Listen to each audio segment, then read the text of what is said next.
Good afternoon all of you. आज हम यहाँ पर एक सेशन के लिए असेंबल हुए हैं और ये सेशन है आपका accelerators incubation opportunities for student and faculties and early stage entrepreneurs. तो इंक्यूबेशन और एक्सीलेटर्स किस तरीके से अपॉर्चुनिटीज क्रिएट करते हैं स्टूडेंट्स के लिए, फैकल्टी मेंबर्स के लिए और अर्ली स्टेज एंटरप्रेन्योर्स के लिए। हम सभी बिजनेस करने के लिए इच्छुक हैं, लेकिन बिजनेस को आगे किस तरह से लेके जाया जाए, किस तरीके से उसको एक्सेलरेट किया जाए, ये बहुत सारी चीज़ें ऐसी होती हैं जो टाइम टू टाइम हमें गाइडेंस देते रहना चाहिए। और अगर हमें प्रॉपर जानकारी है तो डेफिनेटली हम इस चीज़ को अच्छे से कर पाएंगे। तो आपका ज़्यादा समय ना लेते हुए मैं मिस ऋचा शर्मा को डाइस को बुलाना चाहूँगा। मिस ऋचा शर्मा अटल इंक्यूबेशन सेंटर वनस्थली जयपुर से अटैच रही हैं, तो ये आपको एक अच्छा आइडिया दे सकती है कि इंक्यूबेशन सेंटर किस तरीके से आपको हेल्प कर सकते हैं। प्लीज तालियों स्वागत कीजिए उनका। अच्छा ma'am, please guide us. Thank you so much, sir. Am I audible? All right. तो सर ने जैसे बताया इंक्यूबेशन सेंटर, एंटरप्रेन्योरशिप और वी कैन से एक्सेलरेटर। किसी को कोई आइडिया है? होता क्या है? एनीवन? जो भी अभी माइंड में आ रही है चीजें, कोई पॉइंट, बिजनेस, कुछ भी। आप लोग एमबीए कर रहे हैं? फुल फॉर्म ऑफ एमबीए क्या है? Master of business administration. उसमें भी आपका बिजनेस आ रहा है। होता क्या है इसे? चलो एक बहुत ही बेसिक एग्जांपल से डिस्कस करते हैं। किसी को कुकिंग पसंद है यहाँ पे? एनीवन? किसको कुकिंग पसंद हो? कोई भी? आपको पसंद है? आपको पता है केक वगैरह बनाते हैं हम लोग। केक खाया तो सबने होगा, सबके बर्थडे पे, हैप्पी बर्थडे पे केक कटाई होगा, है ना? चलो एक दिन हम कोई एग्जाम्पल लेते हैं। आपका नाम क्या है? दीक्षा। दीक्षा के दिमाग में आया आइडिया क्यों ना आज केक बनाया जाए। उसने बड़ा एक रील देख ली थी वो मोबाइल पे और उसने बहुत ही इंटरेस्टिंग ट्रबल केक की एक रेसिपी देखी कि लुक्स सो फैंटास्टिक, बहुत ही चॉकलेटी मॉइस्ट केक की उसने एक रेसिपी देखी। उसने सोचा आज तो केक बनेगा ही बनेगा, ठीक है। अब उसे केक बनाने के लिए क्या क्या सामान की नीड होगी, एक एक करके बताओ। आप बताओ, केक खाया तो है ना, क्या क्या नीड होगी बताओ। बेझिझक बोले, आप तो सब तुम्हारे बराबर है। चलो एक एक करके बताओ क्या क्या सामान की नीड हो सकती है। हाँ, ब्रेड। चलो ओके, हम कंसीडर कर ले रहे हैं ब्रेड और चॉकलेट और यहाँ से बताओ कोई लास्ट ऑल पर्पस कार, ठीक है बिल्कुल, मैदा बेसिकली जिसे हम बोलते हैं। और हाँ क्या बोला आपने? वनीला एसेंस, ओके, वनीला और चॉकलेट एसेंस एंड सो, ठीक है। सो इसको हम बोल सकते हैं एक तरीके से रॉ मटेरियल बोल सकते हैं। क्या बोल सकते हैं? चलो ठीक है, रॉ मटेरियल आ गया समझने। केक कैसे बनाओगे? रॉ मटेरियल आया, बस बन गया केक, ऐसा हो सकता है? किस पर बनाओगे? हाँ, मोल्ड पे, ठीक है। और क्या खाना बिना आग के पक सकता है? और रुक ही सकता है, मेक श्योर। बट अभी हम यहाँ पे केक की बात कर रहे हैं। हाँ, बेक करना पड़ेगा, ओके। सो फॉर दैट आप बेक कहाँ पे करोगे? यहाँ नहीं कर सकते बेक, क्यों? This is what? This is classroom. For baking a cake you need what? Certain environment. किसने बोला किचन? अरे सही बोला है, किसने बोला? हाथ तो दे सकते। Kitchen, okay. किचन में तो बेक करोगे केक, ऑलराइट, ठीक है।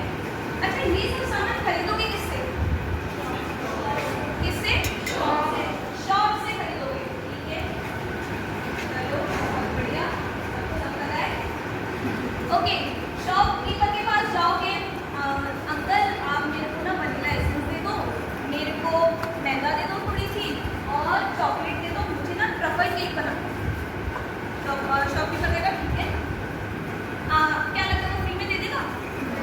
क्या उसके बदले देगा? पैसे, मनी।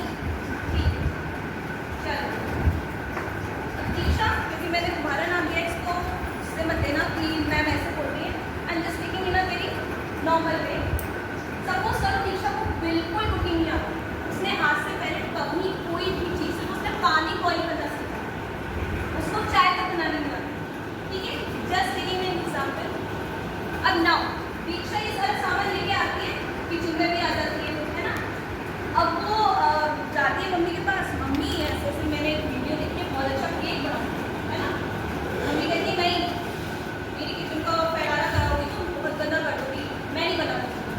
दीक्षा बड़ी मिन्नतें करती है, मम्मी मम्मी प्लीज़ ऐसा मत करो, प्लीज़ देखो मेरे को बनाना ही है कि मेरा बहुत बने। अच्छा सबसे पहले मैं आपको ही खिलाऊँ, ठीक है? तो मम्मी से क्या देती है? चलो ठीक है मेरी बेटी है, दे देती हूँ परमिशन की केक बनाना। ओके, तो मम्मी ने क्या करा? अलाउ करा, अलाउ करा नहीं करा? इसमें सो तो नहीं गया? ठीक है, तो we can say that permission, ठीक है? उसे परमिशन भी मिलेगी, ठीक है? वो किचन को यूज करके इन सब रॉ मटेरियल का इस्तेमाल करके वो एक केक बना सकती है। Happy birthday cake, please cope up with my drawing skills. Okay, I know बहुत अच्छी नहीं है बट अभी इसी से काम चला रहा हूँ। This is the trouble cake. Okay, now अगर इमेजिन करो कि अगर दीक्षा के पास एक आइडिया होता है ना उसके पास रॉ मटेरियल होता, ना उसके पास परमिशन होती, ना उसके पास पैसा होता, ना ही उसके पास एक किचन होती, सर्टेन एनवायरनमेंट, क्या लगता है दीक्षा केक बना पाती? नॉट पॉसिबल, है ना? सेम इज विद दैट, आपका क्या आता है? हमारा इंक्यूबेशन से।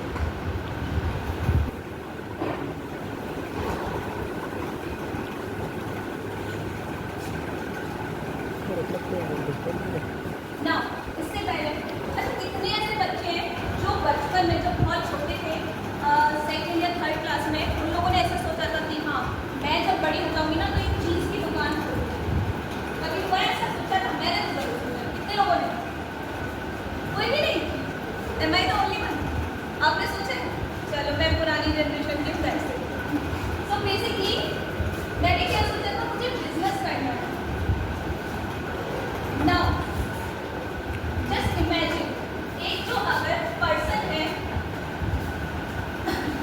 उसके पास अगर आइडिया है, ठीक है, और अगर उस आइडिया को इस तरह की सारी चीज़ें ना मिले, ना एक सर्टेन एनवायरनमेंट मिले, ना पैसा मिले, ना उसके पास एक फैसिलिटी हो जहाँ पे वो काम कर सके, तो क्या लगता है वो आइडिया एग्जीक्यूशन में कन्वर्ट हो पाएगा क्या? नहीं। तो यहाँ पे हमारा जो है एक इंक्यूबेशन सेंटर जो है एज अ फैसिलिटेटर काम करता है ना। ये जो वर्ड इंक्यूबेशन है ये आया कहाँ से? इसकी बात करते हैं। एक जो बेबी जो होता है, इन्फेंट बेबी, छोटा बच्चा, वो कितना टाइम के लिए देता है बॉर्न होने? कोई बताएगा? 9 मंथ्स, ठीक है? कुछ बच्चे ऐसे होते हैं जो प्रीमेच्योरली पैदा होते हैं, ठीक है? तो अगर आपने नोटिस किया होगा जो प्रीमेच्योर जो बेबी होते हैं वो एक सर्टेन एक कांच के जो है वो कह सकते हैं बॉक्स में रखे जाते हैं। देखा है कभी किसी छोटे बच्चे को देखे कांच के बॉक्स में वो रह रहा है 2-3 महीने? क्यों होता है ऐसा? बताओ।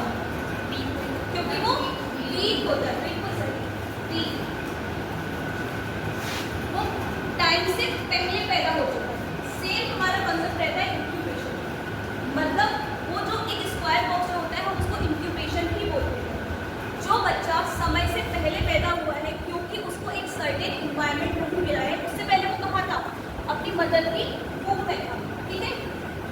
उसको अभी एक्सटर्नल जो इन्वायरमेंट है उससे वो मतलब हम कह सकते हैं कि वो से नहीं कराए, वो काफ़ी वीक है, इसलिए उसके जो चांसेस है सर्वाइवल के वो कम हो जाते हैं।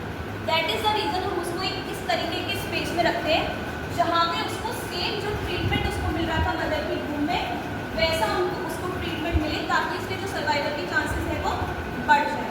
आया इंक्यूबेशन का मतलब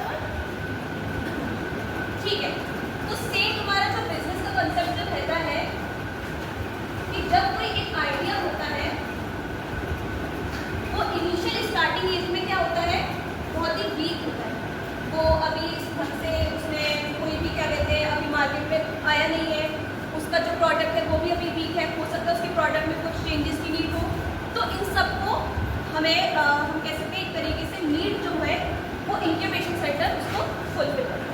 यहाँ तक आपको समझ में आया? कोई बताएगा एनी प्रॉब्लम? ऑलराइट, नाउ इससे पहले हम अपना और जो चीज़ें डिस्कस करें, हम पहले आपसे एक चीज़ पूछना चाहूँगी, इन्वेंशन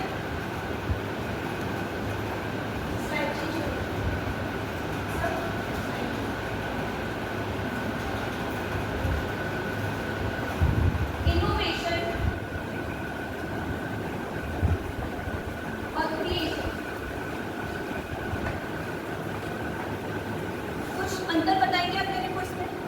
एनीवन बताओ।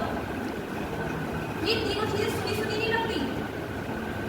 ज्यादा हम बोलते ना कुछ चीजें इनोवेशन, उसमें बहुत अच्छा इनोवेशन करा है, दूसरी प्रोडक्ट में बहुत अच्छी चीजें नया है। एनीवन चलो आप बताओ।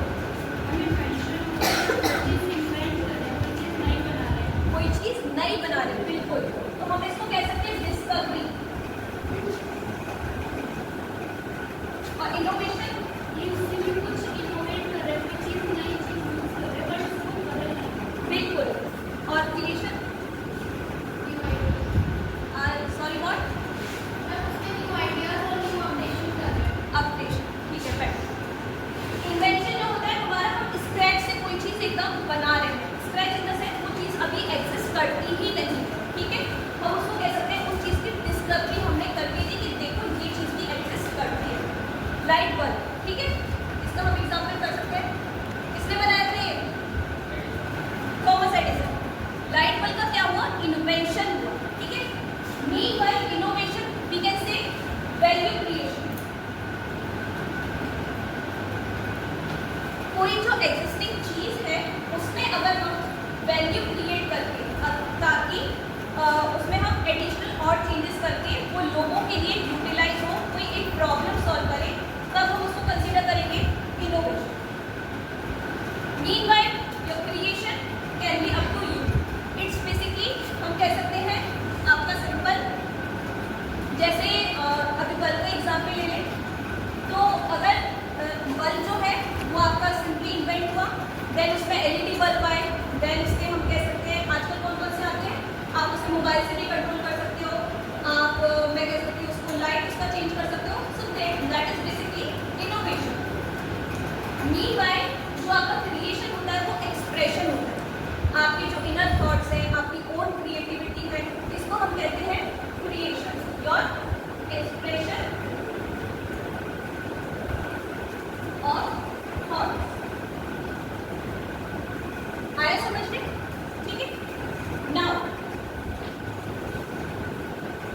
स्लाइड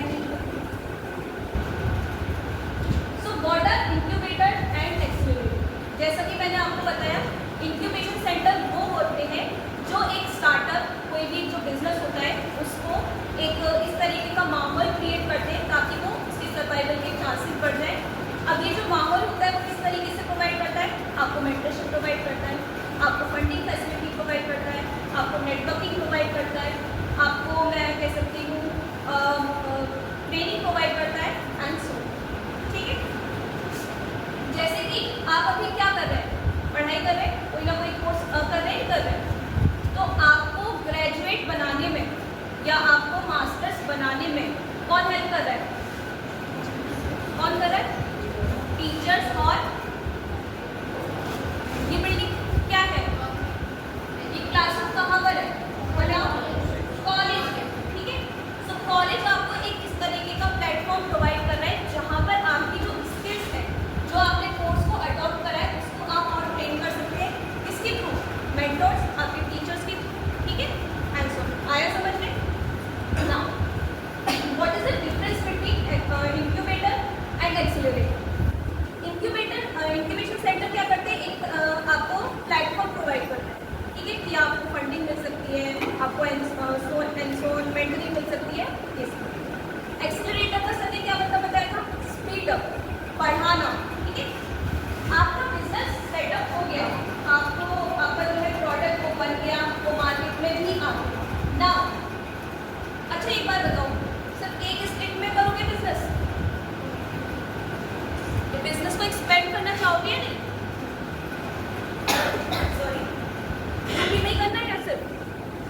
यूपी में, एमपी में, साउथ में एंड सो ऑन, सब जगह एक्सपेंड कराना चाहोगे। तो ये जो एक्सपेंड कराने का काम होता है, ये काम करता है accelerator. So that is the major difference between a incubation centre और एक्सेलरेटर। होता सबका वर्किंग जो है ऑलमोस्ट सेम है, बट जो मेजर डिफरेंस यही है कि अगर एक स्टार्टअप जो है उसका आइडिया मार्केट में आ गया है, उसका जो प्रोडक्ट है वो मार्केट में अगर आ गया है, उसके बाद का जो फर्दर प्रोसेस है, अगर वो उसको स्टिल हेल्प की नीड है फंडिंग से रिलेटेड या मेंटरशिप से, तो वो एक्सेलरेटर प्रोग्राम में उसको कर सकते हैं। नेक्स्ट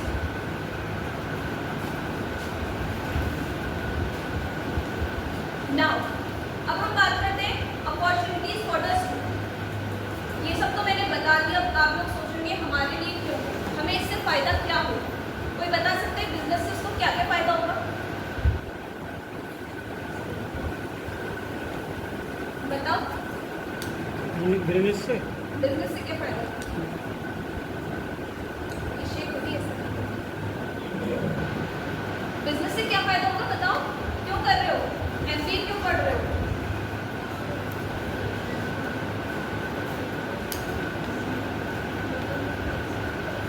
अच्छा, जॉब जो करोगे, ठीक है, जॉब से आपको क्या होगा? पैसे मिलेंगे। बिजनेस से भी प्रॉफिट अर्न होगा। बिजनेस में क्या होता है? Profit. Okay, so we can say that for the monetary purpose. और बताओ भाई, यहाँ पे 70% जो लोग हैं वो सब बीकॉम या करके आए होंगे। मैम ज़्यादा से ज़्यादा प्रॉफिट अर्न करने के लिए प्रॉफिट हो गया। और बताओ, किसी के दबाव में रहने की जरूरत नहीं है। We can say that be your own cost. हम किसी की वजह से भी बिजनेस करते हैं ताकि हम सीईओ बन सकें, अपनी कंपनी के मालिक बन सकें, सो दैट हम जॉब क्रिएट कर सकें। अब आप एक चीज़ नोटिस करना, यहाँ पे कितने बच्चे हैं? अप्रॉक्सीमेटली 20 से 25 बच्चे होंगे, ठीक है। अब अगर सोचो कि सब लोग अगर जॉब करने के लिए जाए, ठीक है, सब लोग कि हमें भी जॉब चाहिए, हमें भी जॉब चाहिए, क्या लगता है स्केर्सिटी आएगी नहीं आएगी?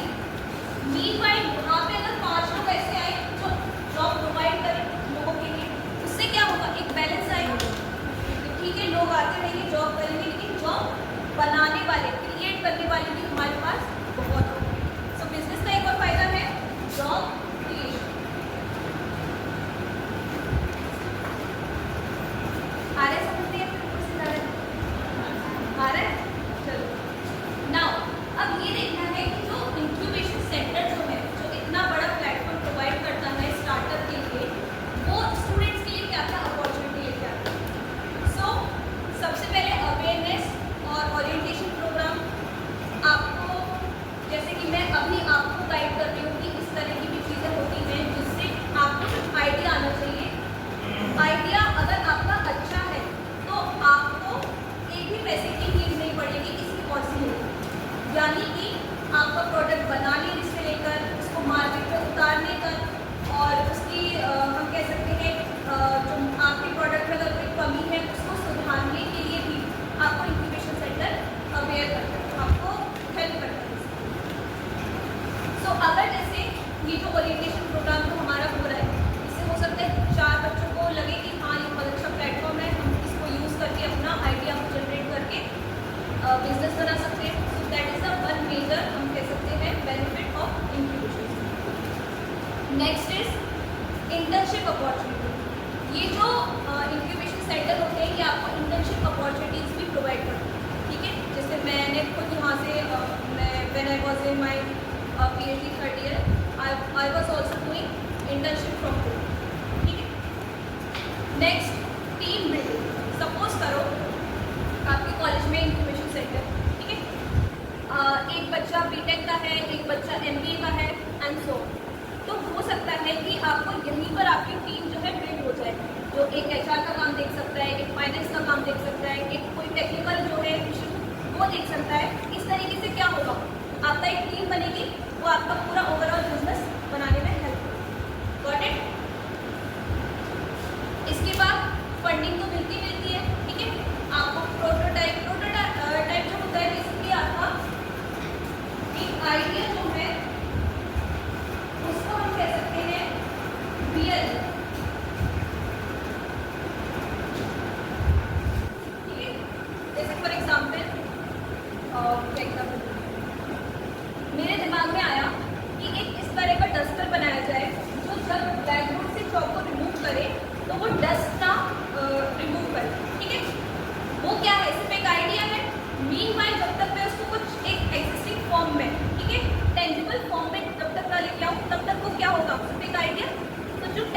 performance, that is my prototype.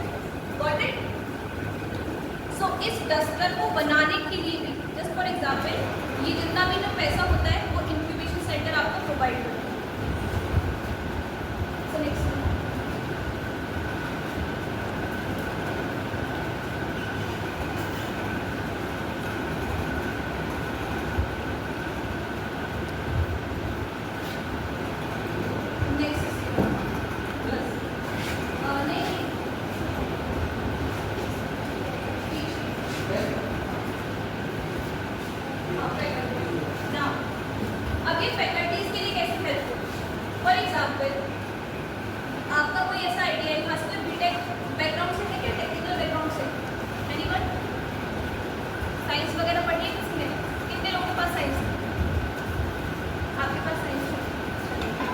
मैं एक लेमन लैंग्वेज में समझाती हूँ. जैसे साइंस में क्या होता है, हम किससे डील करते हैं, कोई बताएगा?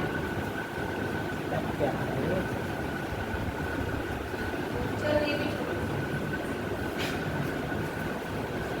देखो, यूजुअली क्या होता है, जैसे फॉर एग्जाम्पल अगर कोई टीचर है ना साइंस का, उसे टेक्नोलॉजी में काफ़ी नॉलेज है कि वो मे बी AI कह लो, AI तो सब समझते हैं, AI सब समझते हैं, कोई ऐसा है, ठीक है, आर्टिफिशियल इंटेलिजेंस, AI का उसको बहुत नॉलेज है. उसने देखा कि एक कोई इस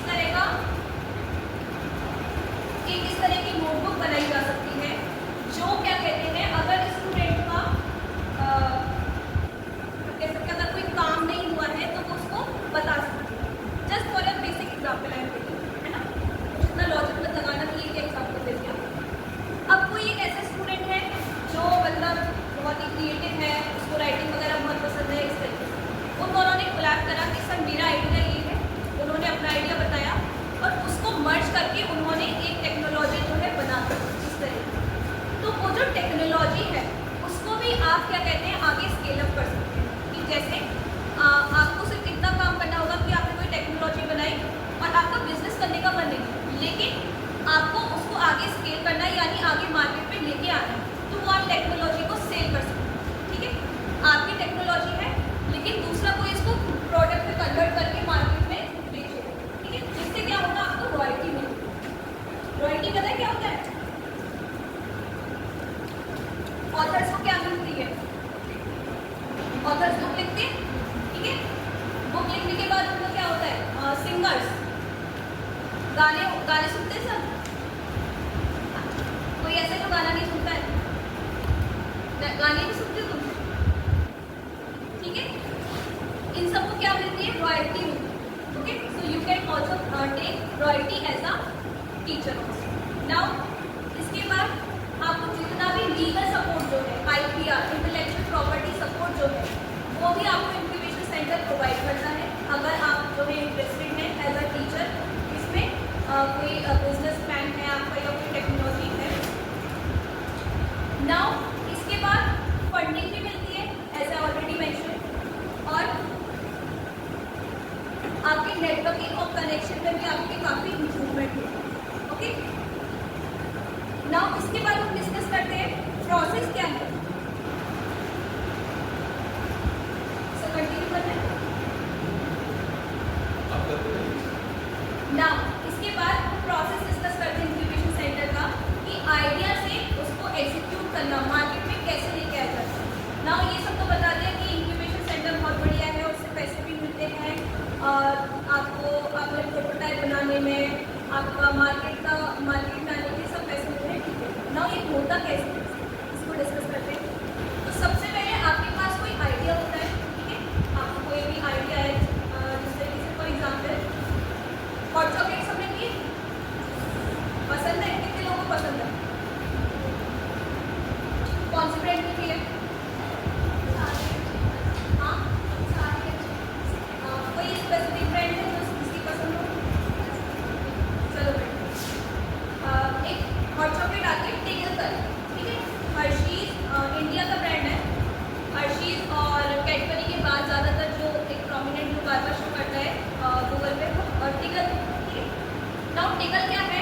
जहाँ से मैंने ग्रेजुएशन की है वो वहीं की है।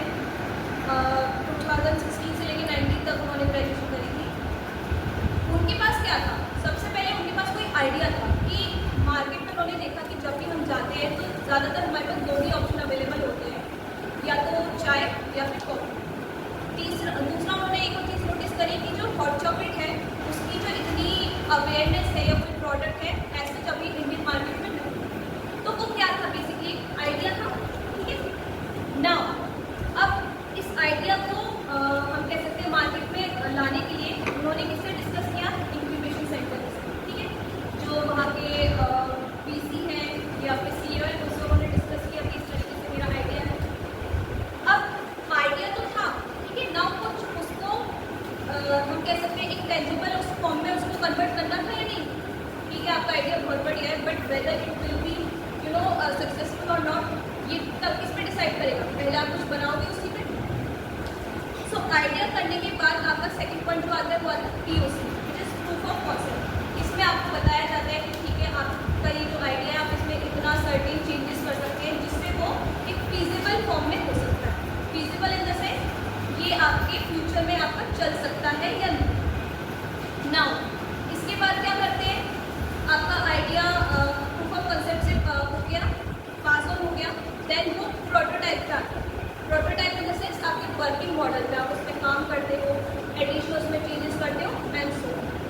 नाउ इसके बाद हम क्या करते हैं, उसकी टेस्टिंग होती है जिसको बोलते हैं MVP, that is minimum viable product. हम क्या करते हैं, हमने जो भी प्रोडक्ट जो बनाया है उसको एक सर्टेन ग्रुप में टेस्ट करते हैं। जैसे सपोज करो जो हॉट चॉकलेट है उन्होंने बना दी, लेकिन क्या वो लोगों को पसंद आएगी या नहीं।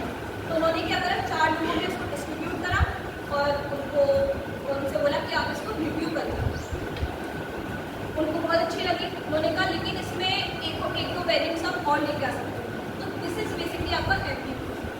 आपने उसको टेस्ट किया, रिजल्ट्स अगर पॉजिटिव आते हैं और अगर फीडबैक जो है एकदम अच्छा आता है कि आपको कोई चेंजेस करने की ज़रूरत नहीं है, तो आप उसको ऐसे ही आगे उस पर फॉरवर्ड करते हैं, या फिर अगर कोई चेंजेस बताते हैं तो उसमें एड ऑन करके और फिर से उसमें एडिशन चेंज करके तब उसको मार्केट में, ठीक है। नाउ यहाँ तक होने के बाद आपका इंक्यूबेशन पीरियड स्टार्ट होता है, जिसमें आपको 2 साल का टाइम दिया जाता है, जिसमें आपको जो भी फैसिलिटी है जो रिलेटेड है मेंटरिंग से, आपका नेटवर्किंग से, आपको फंडिंग से, इसको प्रोवाइड करी जाती है ताकि आपका जो प्रोडक्ट है वो मार्केट में आ जाए ना। मार्केट में आने के बाद फिर उसको हम कह सकते हैं कि अगर कोई जो स्टार्टअप है उसको अगर एक्सेलरेटर प्रोग्राम की नीड है, यानी अगर वो चाहता है कि उसका जो प्रोडक्ट है वो और जगह पर मतलब और स्टेट्स में जाए, या फिर उसको और एक्स्ट्रा फंड की नीड है, तब वो एक्सेलरेटर प्रोग्राम के पास जाता है, जिसका time period approximately 3 to 6 months. Got it? So next ही हो गया। नाउ जैसा कि मैंने बताया गवर्नमेंट फंडिंग होती है बहुत सारी। So we have approximately your Nidhi scheme and basically prototype बनाने के लिए आपकी जो निधि प्रयास होती है वो जो आपको 10 लाख तक रुपए करीब देती है, और एंजल VC के पास भी आप जा सकते हैं एंड सो। तो these are the basic funding. Now we have certain case studies like Ola cabs. Ola का कंसेप्ट पता है किसी को? क्या? अच्छा देखो, ओला से अगर हम समझे, ओला ने क्या कार इन्वेंट करी? कार उससे पहले भी आ रही थी नहीं आ रही थी। ओला ने क्या करा, सिर्फ एक ई-कॉमर्स प्लेटफॉर्म को इनोवेट करा जिससे जो राइडर है और जिसको राइड बुक करती है, ठीक है, वो दोनों आपस में आके मिले और एक सर्टेन अमाउंट फिक्स करके वो अपना जो है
यू दोस्त करके ये भी एक स्टार्टअप है।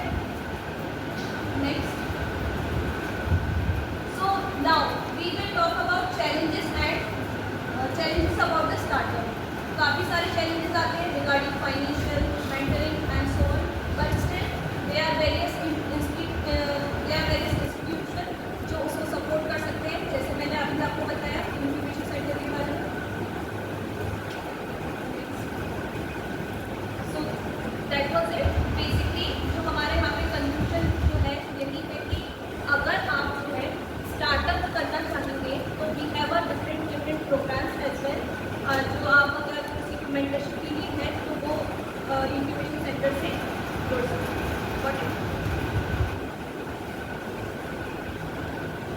क्वेश्चन?